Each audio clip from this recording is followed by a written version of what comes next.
فما لكم في المنافقين فئتين والله أركسهم بما كسبوا أتريدون أن تهدوا من أضل الله ومن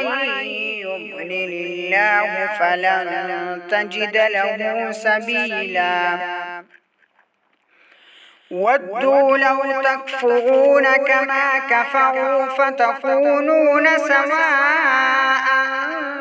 فلا تتخذوا منهم أولياء حتى يهاجروا في سبيل الله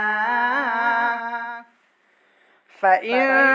تولوا فخذوهم واقتلوهم حيث وجدتموهم ولا تتخذوا منهم وليا ولا نصيرا إلا الذين يصلون إلى قوم بينكم وبينهم ميثاق أو جاءوكم حصرت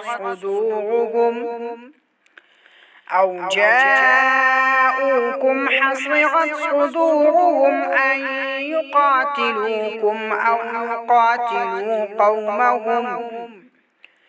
ولو شاء الله لسلطهم عليكم فلقاتلوكم فإن اعتزلوكم فلم يقاتلوكم وألقوا إليكم السلم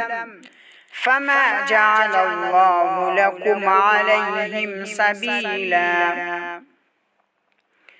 ستجدون آخرين يريدون أن يأمنوكم ويأمنوا قومهم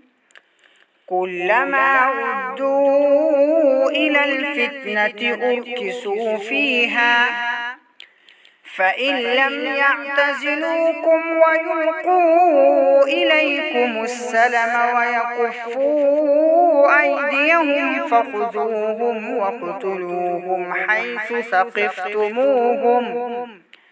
وأولئكم جعلنا لكم عليهم سلطانا مبينا